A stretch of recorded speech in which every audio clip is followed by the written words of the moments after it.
looked and I was like, "Whoa, I actually know more Taylor Swift songs than I would have thought." So I figured it would only work on you, and it still didn't even work. So I couldn't name one of her songs, man. that's But why I was profiling, dude. I I was feel like it's profiling about you. oh my ex-boyfriend's an asshole kind of shit, then that's probably one of her songs. So Yeah, that that's was what. that was on the list basically. Welcome to Regular Dudes Watch Stuff. I am your host, Jamie G. Esquire the Fifth. You can call me the Commodore. And while I've gone by names, all of them feared on the whispers of time. I have gone by so many names, all of them feared on the whispers of time. And guys, how are things down in Transylvania? Transylvania right now, they're pretty good. They're like 65,000, pretty solid. These guys are watching that monster, and they think he looks like Frankenstein. Regular dudes. What stuff? What's your problem?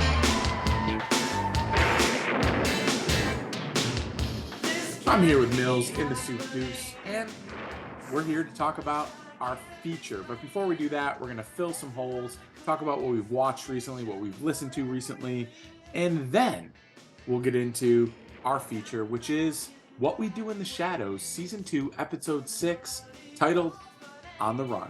Guys, how are we feeling tonight? And more importantly, Mills, how are things down in Transylvania? Jamie G, believe it or not, the third most common reason that people move to Pennsylvania is because they mistook it for Transylvania. Now I want to know, what are the top two reasons? I think 2 is for cheesesteaks, and number 1 is just to escape New Jersey. It's not quite escape from New York, but again, we can't all be Snake Plissken. I am Magnum Mills, and I am drinking it's still pretty cold. There's a little bit of blue in the mountains if you're watching on YouTube, on my Coors Light, having a good time because we're about to have some fun with Jackie Daytona. This is Regular Dudes Watch Stuff. Find us wherever you get your pods, on YouTube. Find us on social media at Dudes Watch Stuff. And please don't forget your flaps. It's like worse than forgetting how to drive your F-150. Those things are expensive. So are planes. Do not forget.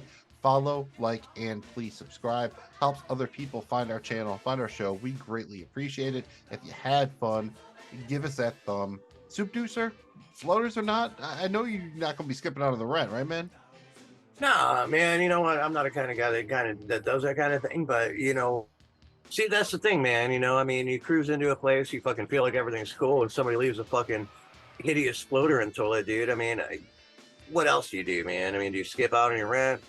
I would probably make good and just bail after that, but I would clear the air, man, but hey, man, sometimes it's like, dude, that's too much for somebody, man. Too much for somebody, man. What kind of place are you renting, though, where you fucking somebody leaves a fucking, Well, Red Roof Inn will leave a light on for you. Soup Deuce will light a match for you. Yeah, or an incense. There's some Nag Champa, dude, light a fucking candle, whatever the fuck, dude, As long as he doesn't leave a floater for me.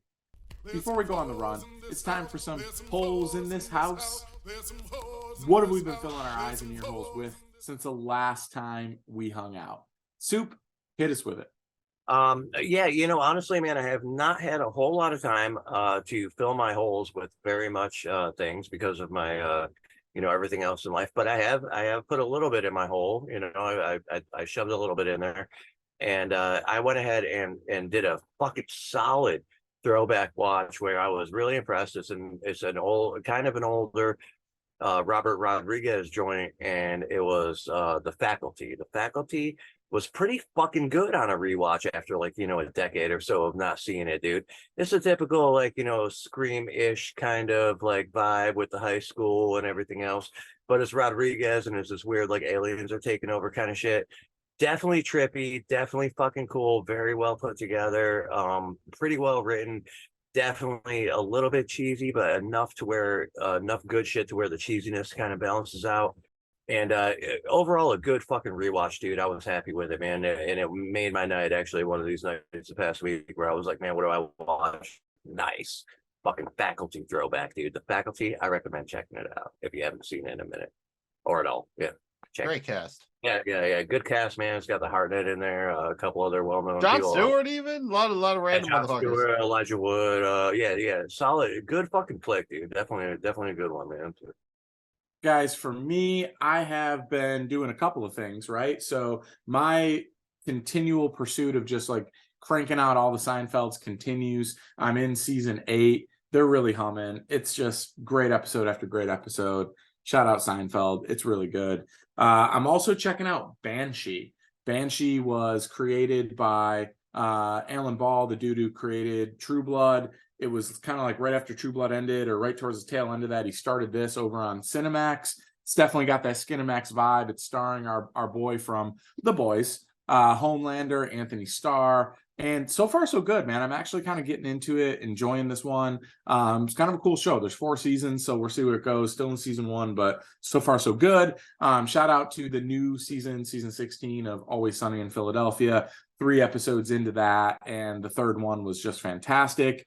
But I've also been filling my ear holes, guys. And I got to tell you, I've been into 2 things lately. One, Chicago 1994. Fish played there. That whole dude, Chicago 94 is just an incredible Fish show. Like literally both sets were amazing. Check it out. Chicago 94, way up there. And then I've been on a Joe Cocker kick lately. I don't know what it is, but just to give you guys a few things to go into Spotify, go check out Joe Cocker. Obviously, little help from your friends, but dude, shout out You Can Leave Your Hat On, and shout out Feeling All Right. Just to throw it out there, help from my friends actually Beatles tune, but Cocker crushed it. So yeah, Cocker was a crusher on the cover, dude. The Cocker Crush cover, and yeah, shout out Joe Cocker. That's what I've been up to. Magnum Mills. Jamie G, you did not forget your comedy K's right there. Krusty the Clown would be very proud of you. Thank you. Hey, I got my comedy case back. King Kong, Cold Cock, Kato, Kalin. I also been filling my eye and ear holes with something else, man. And aside from watching like movies and shows or whatever, you know, we also like to listen to a little bit of shit. And I recently have this, I don't know if I want to call it a weird obsession, but a newfound fucking appreciation for one of my favorite musicians of all time, who I kind of set aside for a while, forgot about maybe or whatever, and just recently had a new a new introduction to and everything else, and that is Chris Cornell, who most of you would know from Soundgarden and Audio Slave, and which are phenomenal fucking works of art. But his solo shit and what he did in his later years before his tragic demise or whatever is just fucking mind-blowing, dude. And I've been like really hooked on his shit lately. So if you're a fan of any kind of 90s grunge or any kind of like, any of his music at all, definitely look up, YouTube it, Spotify it, check out some of his, solo fucking Chris Cornell shit. It's fucking top notch, dude. That dude is on his own level. It's up there, man. It's really, really good. That's good soup. I've been checking out, kind of just binging Silo from Apple TV. Kind of an interesting one. It's basically a post-apocalyptic kind of deal where all these people are living in this silo and the outside world is decimated, or is it? Based on a series of books, been renewed for season 2. I've seen 8 of the 10 episodes in season 1. Showrunner is Graham Yost, due to ran Justified. Trust him a lot. You got Common, Rebecca Ferguson, Tim Robbins, Rashida Jones, a lot of good people here. Pretty cool. I don't think it's like reinventing the wheel or anything, but I've heard good things about the source material. And it's kept me interested. So really enjoyed that so far. Good one to check out from Apple TV. And mentioned last week, did not enjoy Charlie Day's directorial thing there, the Fool's Paradise joint. Did very much enjoy Blackberry, based on the true story of RIM. That's Research in Motion, the company who created the BlackBerry. Stars Glenn Howerton, Jay Baruchel. Awesome, dude. This is a Canadian movie, really didn't make a dent at the box office. It's a, kind of in the line of kind of like the Big Short, that kind of thing a little bit.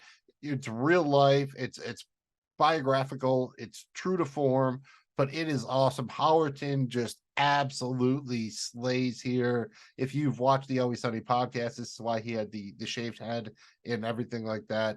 He really kills this one, and I'm glad to say enjoyed it very much. Also did watch Fast X, the latest Fast and Furious movie, and if you like Fast and Furious movies, you'll probably like this one. I did kind of enjoy Jason Momoa trying to bring something new to it. It's just these movies are self-aware. They go hard for good action, but at this point it's just diminishing returns and a little bit too much CGI. And Vin Diesel just isn't like Vin Diesel 20 years ago was pretty cool. Vin Diesel these days should probably be like doing dad jokes or something. I mean, I guess he is, but they're just family. Well, guys, let's get out of the holes and get on to the hype train. Give me one upcoming thing that you're looking forward to.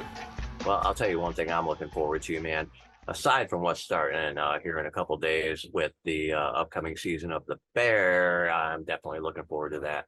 And, a part of me is still kind of like, definitely looking forward to this new Indiana Jones joint, man. I've always been a fan of the Indiana Joneses.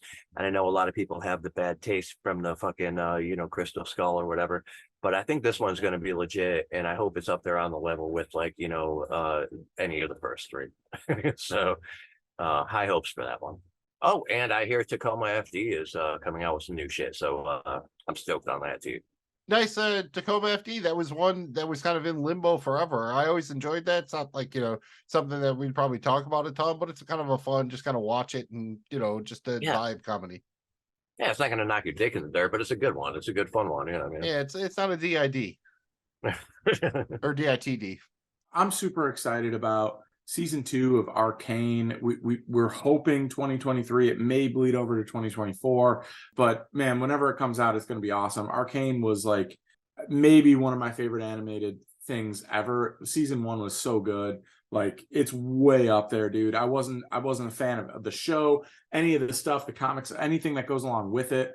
I didn't know. I just stepped right into it, and it's that good, man. So really looking forward to Arcane season 2, and shout out to whenever they do Stranger Things, the final season. I think that's going to be really cool too. Excited about that. After going through that whole journey, I'm ready to see that story come to an end.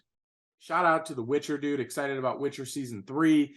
Really thought they started getting some steam on season 2. I enjoyed season 1. Season 2 was really good, and I'm excited about season 3. I believe this will be the last season with the boy Henry Cavill as The Witcher. So I think this is going to be a good one, and then we'll see where they take it from there.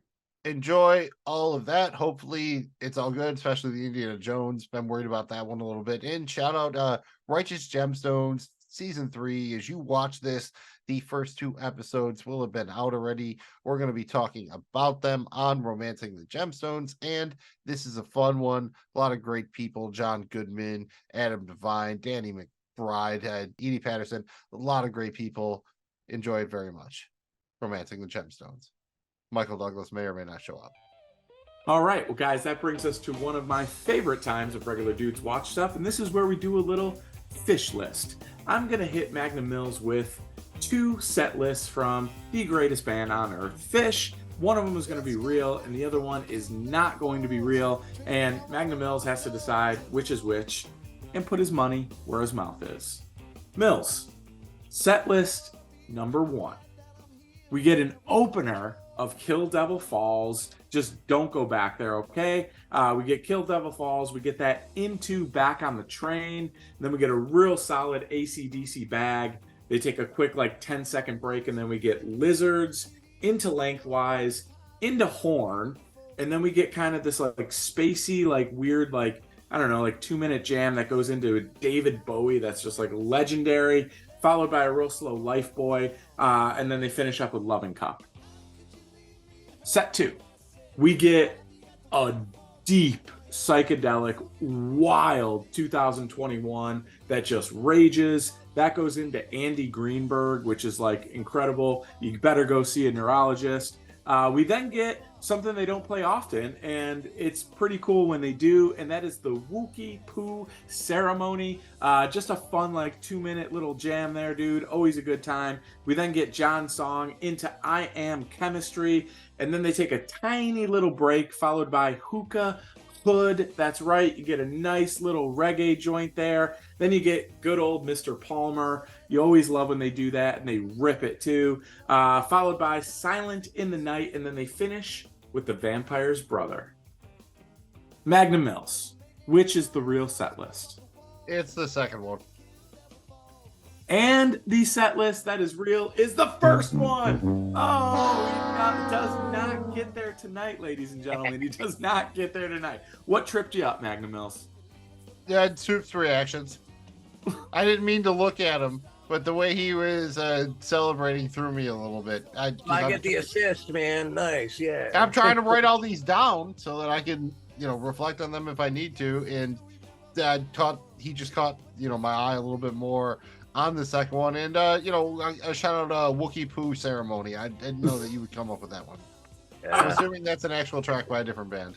No, it's actually a play on the Weekapog groove. Oh, okay. So now all right. So now you're just taking actual Fish songs and making other songs that sound like them. Congratulations, you started to write. I appreciate it.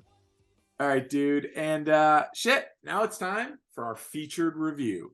Last time, Mills sold the Soup and I on checking out an episode of What We Do in the Shadows called On the Run. This was actually in season 2. It was episode 6. Mills, you've been banging the table for this show for a while. Soup, did you have any previous experience with What We Do in the Shadows?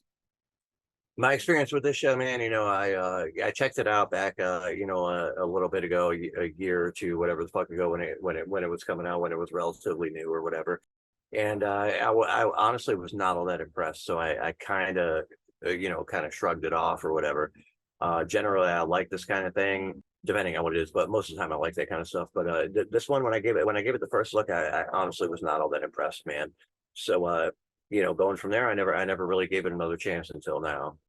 Well, and that's part of the fun thing about doing Regular Dudes Watch stuff. Sometimes we get stuff that we weren't with it, for a while. I'm kind of similar. Mills has been pushing me on this for a while. I've probably got halfway through season 1. I liked it. I just couldn't get enough time to kind of like see it through. I think it's one of those ones that probably gets a lot better as you get into it. I just didn't give it the time that it needed. However, doing this episode was a lot of fun, and it's got me rethinking it. Magnum Mills, how about you, man? Why did you pitch this one? I think probably because I felt a lot like y'all. I kind of started watching it because everyone's like, the people I trusted, like, we have similar tastes. You got to watch this. You got to watch this. You got to watch this. I hadn't seen the movie, anything like that. And it was fine. And then you hit like episode 6, 7, 8. Season 1 really finished out on a heater. And I've just grown to enjoy the show after that. And this episode especially, I think it's just one you can jump into. You don't need to know anything. It's just fun. You've got the vampire stuff, but it's not overpowering. I think it just really balances all of the good aspects of the show. And Laszlo is like, he's a great character. He typically is better around the edges. Sometimes too much. He's one of those guys, like, it's like Tyrion Lannister. You can't, if you had him the whole episode, it might be a little bit too much. In this episode, because of the Jackie Daytona persona, like, lets Matt Berry do his thing, and it's just a ton of fun for me. And Mark Hamill's just like the cherry on top. No doubt. Mills, hop in your F-150 and take us to Pennsylvania via Staten Island. Well, I mean, we know Pennsylvania sounds cool because it sounds like Transylvania. This is What We Do in the Shadows on the Run, Season 2, Episode 6, the 16th overall episode of the show. Originally aired May 13th, 2020. Directed by Yannick Roskaya. Written by Stephanie Robinson. Starring Matt Berry as Laszlo. Kayvan Novak as Nandor. Natasha Dimitriov as Nadja. Harvey Guillen as Guillermo, and Mark Proch as Colin Robinson, guest starring Mark Hamill as Jim the Vampire, Madeline Martin as Lucy, Ashley Botting as Coach Swanson. The short block synopsis is: after a vengeful enemy from the past appears without warning, Laszlo flees his home and goes into hiding to avoid certain death. From this point forward, man, this is a full-on fucking spoiler of not only this episode, but maybe some others too, So if you haven't seen What We Do in the Shadows, if you definitely have not seen this episode on the run, then watch it before you watch this, because we're going to talk all about it, and we're going to talk about some other shit too that might leak into other episodes. So you're warned, full-on fucking spoiler, man. Blood has been spilled. Go for it. Blood has been spilled. Let's kick it off with our brief overall thoughts on this one. Did you guys like it, hate it, anything stand out? Mills, we're pretty sure you like this one, right? Yeah, absolutely. I think this is just the episode I kind of alluded to it before, but I like the show. This is when I started to love the show, to the point where I tried to watch it live, but I made a priority. I don't do that a lot. Hey, shout out FX. They just keep pumping out shows that I enjoy on this level. And this made me a huge Matt Berry fan. I've gotten way into some of his other shit now, like Toast of London and everything. He's got a very specific kind of humor to him, but I do really enjoy it. And this is just a comedy that has the exact right balance of self-awareness, the tone. It just works perfectly for me overall. Jamie G, overall thoughts on the run here? Just You picked a great one here to just kind of step in. Like, you can pick right up on this without really needing a ton of background. It helps, but not necessary.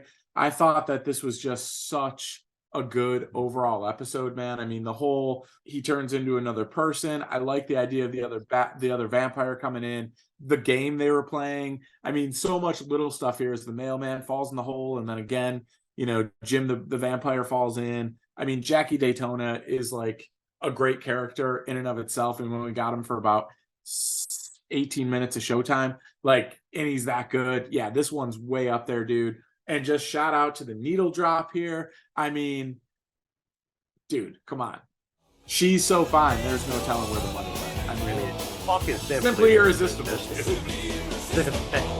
I gotta say, man, I'm glad you pitched this one. I'm glad it won, because if that had not happened, I would not have given the show another chance, at least anytime soon. Going off of this one, this was a great gateway fucking episode for this show. I don't know that I would recommend starting this one from scratch, maybe, but like I said earlier, I did that and I wasn't really all that impressed. Maybe it was wrong place, wrong time, or whatever the fuck. But this was a good one to be like, you're totally right. You don't need a whole lot of backstory and shit, because you can kind of just grasp it. And going from here, I want to know more. So I'm going to watch more episodes after this one. So good call, good fucking episode. And yeah, I'm going to check one of these out now. I'm going to give this show a second shot because of it. Yeah, baby. Yeah. so we do things down in Tucson, Arizona. Yeah, that's how they talk down there. All fancy like British and shit. Well, guys, before we go any further, let's maybe just lay out where we're at on the whole vampire thing. I mean, on a scale of just like completely fuck the vampires to I have a secret Twilight tattoo, where are we on the bloodsuckers? I'll tell you right now where I am at that, man. I typically like this kind of shit. Like, I love vampire shit. I don't really. Here's the thing, man. I fucking hate Twilight. Fuck Twilight. But I love True Blood. I love Interview with the Vampire. I love Dracula, Bram Stoker's, Blade, but I mean, I like the real deal things that almost seem realistic if vampires were realistic. That's why this kind of thing almost gets there from what I'm judging by from the one episode, if it were what it was, So typically I do enjoy the vampire aspect and world and realm of all that shit. Again, like Underworld, not a huge fan of Underworld because I don't know why, but this seems more in the world of vampire shit that I would enjoy. So I'm going to continue to watch it and see what happens after I check them all out. Nice. I mean, I'm not like totally fucked the vampires, but it was pretty much like the Blade movies, and then maybe I watched the wrong shit. Like I never got into like Interview with the Vampire, never did the True Blood thing. Did watch like Vampire in Brooklyn, not great. Dracula Dead and Loving It. Leslie Nielsen and Mel Brooks should be a fucking banger. Was not. So I guess I don't know if I'd call those vampire movies. Wait. I actually did enjoy the Blade series on was it TNT or oh shit, one of those fucking networks with the sticky fingers is Blade. I like that. So hang on a second. Who said that? Because I can't. You're just this American human with a toothpick. I can't really understand who. Oh, I'm Zachary Sacramento, dude. I'm Zachary Sacramento. Do you not know me? I'm Zachary Sacramento. Dude, you got one of those human alcoholic beers I can get, man? Zachary Sacramento. In fact, the only Nice to meet kind you. of beers I have are human alcoholic beers. Yeah. American even. Since this episode mainly follows Laszlo, let's go ahead and talk about the other main characters who don't really get featured much here in the episode. Mills, break it down for us. Yeah, you get just a really kind of brief overview of the other vampires here. You have Nadja, that's Laszlo's wife. She is awesome. She also has a living doll version of herself who's a completely separate entity. You have Colin Robinson. He's an energy vampire. I'd never seen that in anything before. Really weird, very awesome. He has some standout episodes. And then you have Nandor. He's kind of like the big, kind of like, the closest to like a Dracula vampire, but kind of dumb, a little bit sweet at times. And Guillermo's his familiar, like the dude who's just his servant. So hopefully one day he's going to be turned into a vampire. But obviously the running gag is he's never going to actually get turned into a vampire. So he's been a familiar for 10 years. Really, we only get these characters in the opening scene. There's a little one interstitial scene, and then at the very end. So let's kind of just get them out of the way before we go full Jackie Daytona. I did enjoy the setup here with the idea that these people have lived for so long and just been burying bodies in their yard that they have to deal with it now. The visual of the mailman or whatever falling in the sinkhole and just coming out with the arm always just cracks me up. A little creepy. And then shout out to the energy vampire. He's always great, and he was here too. Yeah, Colin's great, and not a ton of these scenes. You do get the one random scene in the middle. That's probably my least favorite part of the episode. I'm guessing it was like a contract thing, like when George got cut out of the one episode of Seinfeld when they went to Florida, and then Jason Alexander was never do that again. I just think they wanted to give them something to do, and it was just really weird that Colin Robinson. I definitely makes sense that he would try to kiss Nadja to get the weird energy, but then the fact that he actually tried to make out with a doll always just breaks me a little bit. No? No. No, I wasn't actually trying to kiss Nadja. It's just that the unwanted kiss rejection is one of the most awkward interactions you can have, and therefore the most delicious form of energy draining. So, what's your deal? I did, however, try to kiss the Nadja doll, and its rejection stung. And that hurt him just a little bit. And then at the end, obviously, Nadja and Laszlo, very healthy couple. They fuck like a lot. And that brings us to the Jackie Daytona of it all. Mills, where do we even start with this? Well, we didn't even really touch on Mark Hamill coming in, which is going to come around in a minute. How much you enjoy that probably depends a little bit on how big of a Star Wars fan you are, but I think Mark Hamill is awesome here, and you can even hear hints of the Joker voice he did. He's done a lot of the Joker in the animated series for Batman, everything like that. Always awesome. And then Laszlo just is perfect because this is who he is. He's like, oh yeah, I'm gonna face the Piper. I'm gonna do all this, and then he runs away. This is totally what he does. And when he goes to the motel, if you actually look, if you're watching on YouTube, you'll see now the motel room he goes into where his shit is stashed is exactly the same, or at least very close to No Country for Old Men, where they have the money stashed in the vent. Very excellent callback. And I just remember the first time I watched it, I'm like, oh, he's writing this letter with the old timey pen with the like it's got a quill and the inkwell and everything. And then when he just pulls out his disguise and it's blue jeans and he opens up this cool little case and it's a toothpick, your enjoyment of the episode will be based kind of on how well that joke works for you. And it just worked like fucking gangbusters. And if you actually look at that box, it says disguise on it. It's like all dusty. He labeled it disguise. Oh, man. Yeah, little dumb shit like that is great. And then he escapes to Pennsylvania because it sounds like Transylvania, and we all know that's cool. And I love the casual way that he's like, oh yeah, I took over this bar because there used to be an owner, but I drained and killed him, so now I'm the owner now. This isn't like a horror show that they show horror, but they very casually just kill humans. The vampires in this treat humans generally as like lesser people, and that's part of this episode is really Laszlo for one of the first times relating to humans on a weird, high school female volleyball team level, but it's still maybe the first time that it happens. All that stuff really works quite well for me.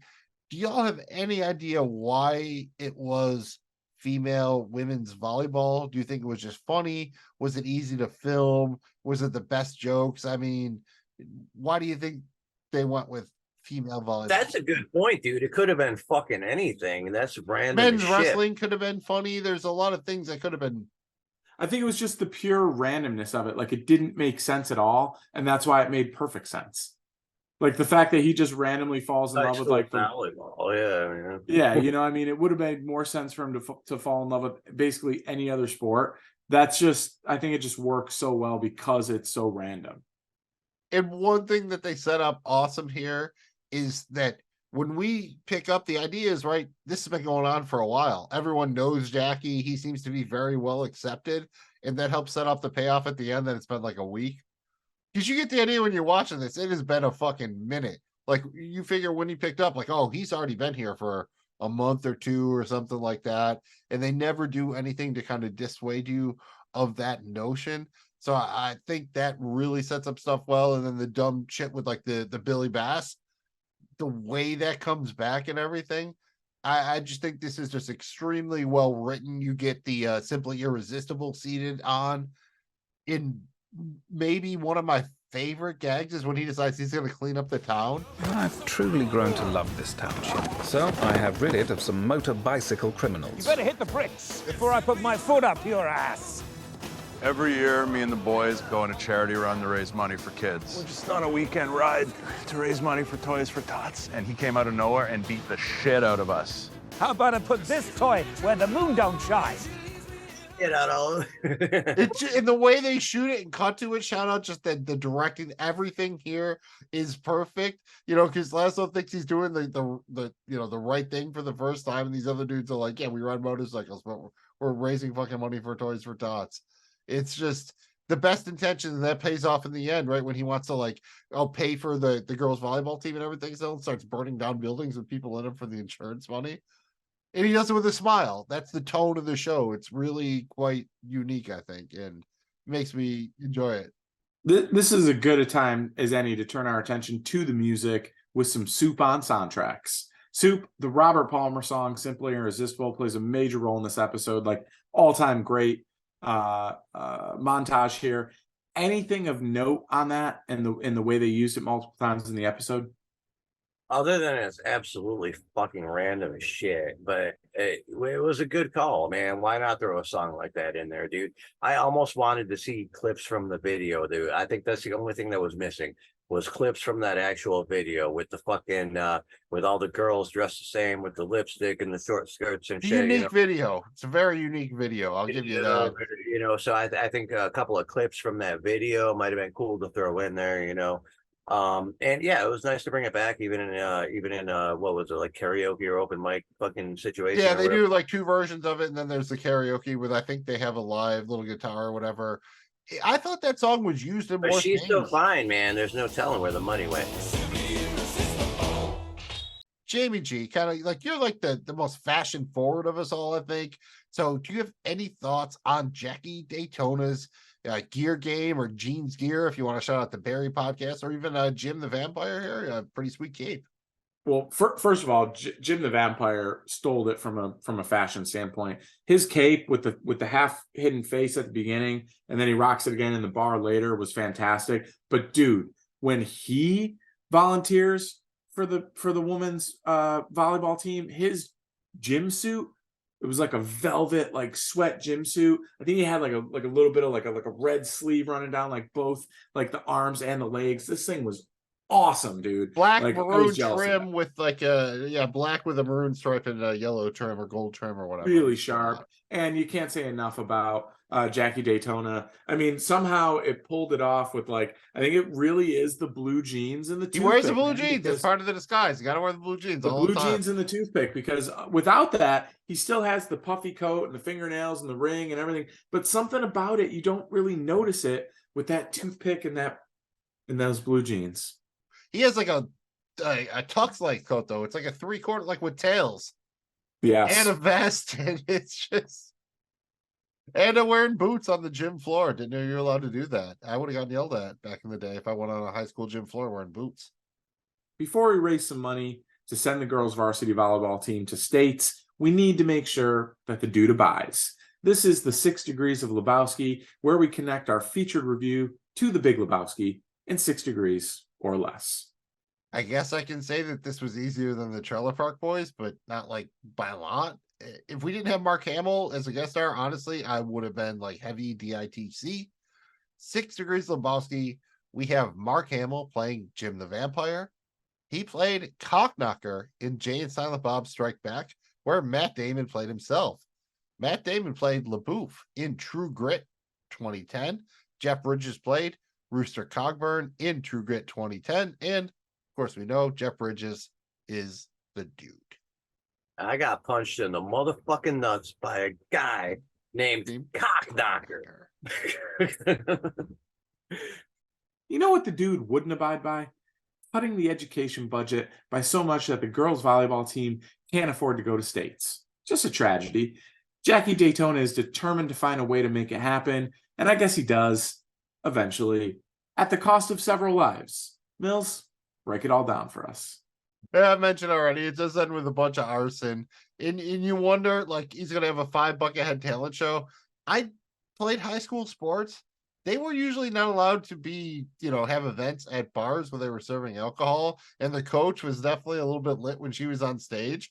And think about it. If you're the team, how terrible is it that you're at your celebration party when you announce, like, oh, yeah, we're not going to states. We can't afford it. I think they're, again, a little bit satirical and heavy-handed here, but just really enjoyed all that. And shout out the coach. She was great the whole time. Got a couple of scenes, everything here. Any y'all kind of any thoughts on how this set up? I mean, obviously it's pretty stereotypical, but I really enjoyed the whole thing, especially Lazo. Like, when people didn't want the flyer, he'd be like, "Yes, you're going to come and give us money." Support the boss. Take a leaflet. See you tomorrow. Dude, you know what? One thing I gotta fucking point out here is I don't care how much Mark Hamill is aged or whatever fucking generation we're in now. When he fucking takes off that fucking hood for the first time, it's always a fucking flashback to him talking to Jabba the Hutt, dude. Jedi. It's actually one of the things, like when they start fighting with the pool cues, like he hisses and people were trying to be like, oh, it's like a lightsaber sound. But you could tell, like, Mark Hamill's having a ton of fun here. Yeah, as he should, man. Fuck, yeah, dude. No doubt. Walker, for fuck's sake. Come on, man. And especially the bit at the end where he's walking out and Leslie's like, oh, thanks, Jim. And he's like, how did you know that? And then you see his business card where it says Jim the Vampire, and it just says San Diego. He says, call me. There's not even a number on it. His card just says Jim the Vampire, San Diego, California. That's give me a call, man. Yeah, no email, no phone number. You gotta love it, man. They start fighting, and it's actually a pretty good fight. They move around cool. You get the fucking pool ball to the head, all that shit. Then they burn the money. There's the great joke in there where Lazo says, you're fired. Hey, Jim the Vampire. You're fired. That doesn't even make any sense. I don't work for you. Oh, fired. Now I get it. That joke always fucking kills for me. And then when Lazo's going to try to put it out with the beverage gun and he just presses the water and it's just like the weak stream. Both of those jokes work. And then the whole, end bit where Lazo pulls a fast one and just gives him the Billy Bass. And Mark Hamill is he loves it so much and everything. I just loved the way they set it up. Cards on the table. I thought it was going to be Lazo's going to be like, all right, I'll pay you what I owe. And then he's going to be like, well, after interest and all, you owe me $48 or something like that. Like, I thought that's how it was going to turn out. So I thought it was cool when he just went with the Billy Bass. I looked at the Mechanical Turk thing. I didn't really understand that joke, but everything else worked for me. I just want to note that there are two fairly major mid-credit scenes in this episode. Just Jim the Vampire winds up being with the volleyball team, and then he fucking brings the fucking Billy Bass to the volleyball games. Then he breaks it, and just his reaction. Oh no! My Mechanical Turk! Hey, don't worry about it. You can get those anywhere. I'll just bring you a new one tomorrow, okay? And then the final bit where Lazo does the whole disclaimer about the band named Jackie Daytona. Since then, I found out there's a indie band, also called Jackie Daytona, operating in Texas. I listen to their music, and I'm pretty confident there's no conflict. And I have to say this because someone called Mark from clearance told me to. That's a really real thing that happened. It was extremely meta, and I'm a sucker for that kind of shit. So I always love that, and especially Laszlo at the end giving a little wank off, whatnot on it. Just absolutely just a perfect cap to the episode for me. And Jamie G, if I had to pick another episode that would be the perfect entry point, I would say either the one that kind of turned it around for me, that's the trial, season 1, episode 7. The gang gets in trouble for some shit. They go on trial and they call in notable vampires or actors who have played vampires over the shit. This is where you get the Wesley Snipes cameo, or maybe the casino. That's season 3, episode 4. Very cool one where the vampires and their neighbors, their neighbor Sean, if you haven't met him, he's pretty cool. They all go to the second bestest place on earth, Atlantic City, and it's a very good time. Any other thoughts or questions from y'all about the show? Anything like that? Any curiosities, whatnot? You did a really good job at kind of piquing our interest. I kind of want to, it just seems fun. Like I kind of want to continue on. So I think I'm going to, and who knows, maybe when we're talking about filling our eye holes right here on Regular Dudes Watch Stuff, you'll hear more about what we do in the shadows. All I want to do is point out a couple runners. Laszlo never calls Guillermo by his right name. It's always like Gizmo or some bullshit. Always funny. And Laszlo says bat before he turns into a bat. Nobody else does that. He doesn't have to do it. He just does it because he's an asshole and he's, Laszlo. And there, if you actually watch, at one point we see Laszlo going out to the dumpster and just dumping like bins of dishes into the dumpster. That's because vampires don't do dishes. That's actually a reference from the original movie. Vampires don't do dishes. Fuck that. Well, why would they? Just throw them shits out, dude. Get new ones. The bus pan and everything was in there. That was very cool.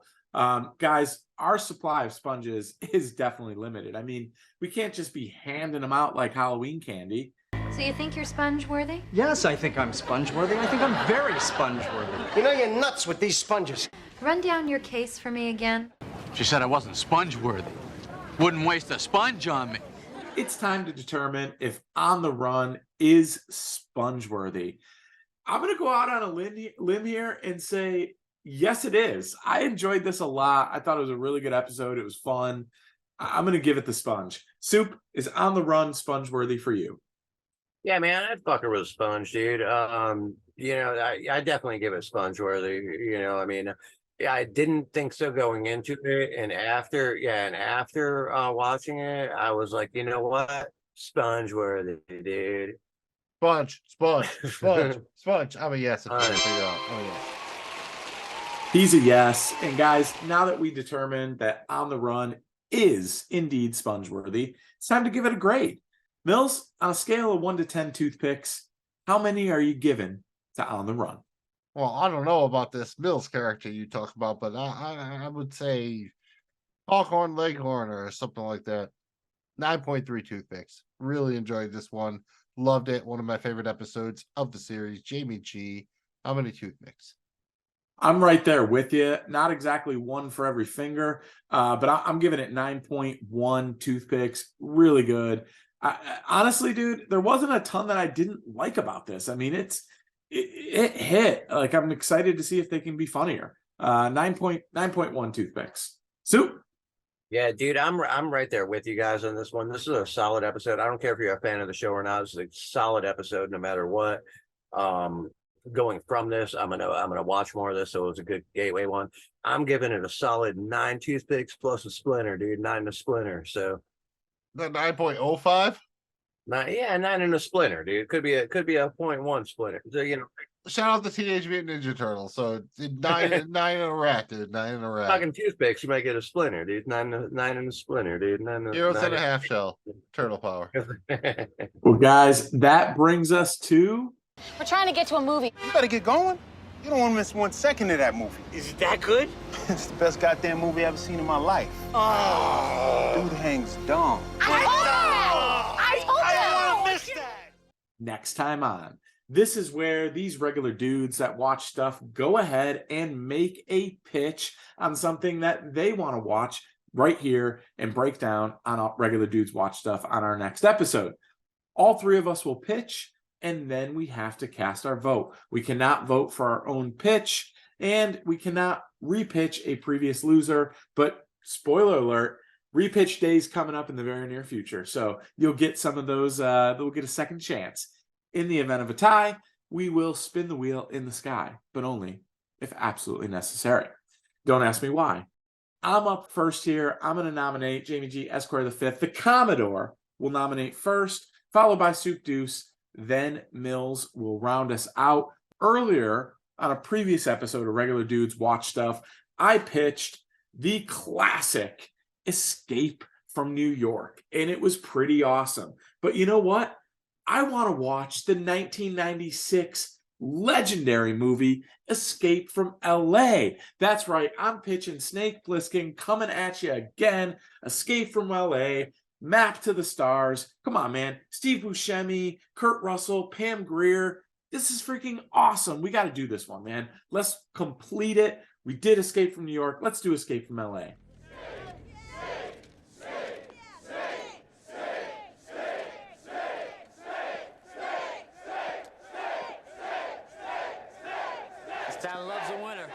That's fucking bold, dude. I like that. Way to appeal to my OCD. Thank you. I mean, we did the one. Let's do the next one. Yeah, that's pretty fucking. That's a bold move, man. I might keep that in my back pocket for further future fucking usage. Right now, though, man, I'm gonna counter that, dude. I'm gonna counter that, and I'm gonna go ahead and relate everything here. I'm gonna relate everything. I mean, we watched the what we do in the shadows, so we got a little bit of a vampire thing going on. And in my eye holes earlier, I watched the Faculty, which was a Robert Rodriguez joint. So I'm taking those two, putting them together, and I'm going and bringing us back to the legendary From Dusk Till Dawn, which ties a fucking Rodriguez, Tarantino, fucking crazy movie and brings it into a fucking shocker of a vampire movie that if you don't know the premise of this movie, you have no idea that's going to happen halfway through, which I didn't the first time I watched it. So it blew my fucking mind. Anyway, great fucking movie, full of all kinds of awesome shit. Fucking gorgeous Selma Hayek in there doing her thing, man. You got Cheech in there fucking talking about whatever. I can't go through them all right now. It's got a lot of pussy over there, though. The Titty Twister. From Dusk Till Dawn, it's a fucking great movie. I think it'd be good for us to talk about. We'll have a good time with it. That's my vote this week. Oh, man. Great pitch. And yes, the name of the place that they're at, that movie is called The Titty Twister. There's got to be a Titty Twister out there somewhere. Magnum Mills, perhaps you can direct us. I mean, dude, this is not easy. So, you know what? I'm going to cheat. Hey, Claudius.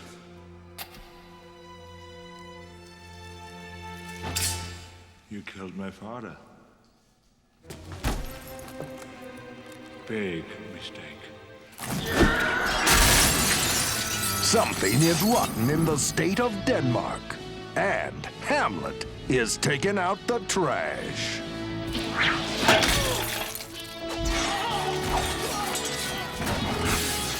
Stay thy hand, fair prince. Who said I'm fair?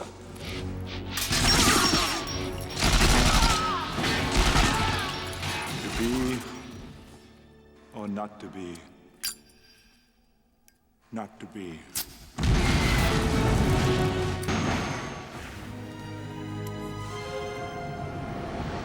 Have a nice day. All right, dude. Last action hero. That's not fair. You can't just. Yes, it is. Yeah, that's a trailer for a pitch, man. I mean, that's pretty tough on it. Like, that's definitely an advantage. Y'all raised the bar. What you went full on trailer. What do you want me to do? Knock him over the top? I gotta hand it to you, man. I mean, all right. Well, I put a trailer you together gotta work for pitch, this so. these days, dude. This is where we've taken it. We've raised them. I mean, From Dusk Till Dawn. That's awesome. All right. Well, these are 3 good pitches, man. Not all of us made a fucking trailer for it, but we're all there, man. So let's see what happens. Cast your vote. Mills, go ahead and recap the options and let us know what order we're voting in. Jamie G, you pitched Escape from LA, the follow-up to Escape from New York. Enjoyed that one very much. The Soup Deucer pitched From Dusk Till Dawn, the Robert Rodriguez, Quentin Tarantino, George Clooney, lot of motherfuckers collaboration. And I pitched The Last Action Hero, one of the most misunderstood, underrated movies of the 90s. And what we do is we vote in the reverse of the order in which we nominated in. That means I vote first, followed by the soup juicer, with Jamie G potentially being the decider. And if it's tied after that, we kick it to the wheel. I am up first to vote. Jamie G, I love you, but you've done the John Carpenter thing a bit. I gotta go From Dusk Till Dawn. I pitch this back on silver screen. From Dusk Till Dawn. There's a lot, very fertile ground there. Enjoying it. Soup juicer. I love all three of these movies a lot. You know, I've got to go with Last Action Hero because of I think it's misunderstood. I think a lot of people don't. I think this movie got a bad rap for some reason. I don't think it's as bad as people think. I always enjoyed this ahead of its time, dude. It was ahead of its time. So I haven't seen it in a long time, so I'd like to give it another look. Now, I love Escape from LA too, man. As a matter of fact, I don't know if I like that better or not than Escape from LA or Escape from New York. So that's another one I'm gonna have to fucking figure out. But because we did New York already, I gotta go with fucking Last Action Hero. I think this will be an interesting one to talk about because of topics and whatnot. And I think it was a good fucking movie, so I want to look at it again. So that's where I'm at. Jamie G. That brings us to me, Jamie G. And what will the Commodore do? Oh, gosh. You know, being a captain's tough. There's no wrong answer here. I would like to do all three of these movies. As bad as I would like to do Till Dusk Till Dawn, I've got to go Last Action Hero 2. I haven't seen it in so long. I want to rewatch this. I want to remember. I want to know what's the deal with this one. So we're going Arnold. We're going Last Action Hero.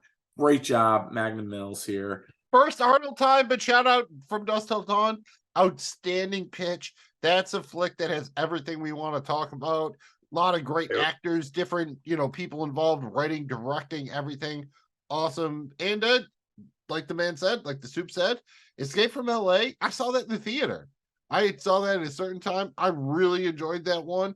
Yes, is Escape from New York probably a better movie, but I enjoyed that one too. So I do not want to belittle anyone's pitches. I think everyone fucking brought it this week. That's fucking what we're going for. There it is, guys. Thank you guys for watching and listening, checking us out here on the Regular Dudes Watch Stuff. Let us know if you want us to check something out. You got a good idea, something you filled your eyes or ear holes with recently. Let us know. We'll check it out and we'll let you know what we think right here on Regular Dudes Watch Stuff. Make sure you hit those flaps. Follow, like, and please subscribe at Regular Dudes Watch Stuff. Magnum Mills, please fill in the gaps. Thank you for checking us out. Find us wherever you get your pods, on YouTube, Regular Dudes Watch Stuff, on social media, at Dudes Watch Stuff. Like Jamie G said, do not forget the flaps. And we're going to be back next time with a fun one. And it's a repitch week next week, boys. So it's going to be time to bring your best game again. Looking forward to it. We hope you are too. Thank you very much again for checking out the boys. Thanks again for checking out Regular Dudes Watch Stuff. We'll be back next week to cover Last Action Hero. We'll see you then. And we say thank you lots of times. Yeah, hey, just in case we didn't get it like another time, man. Thanks.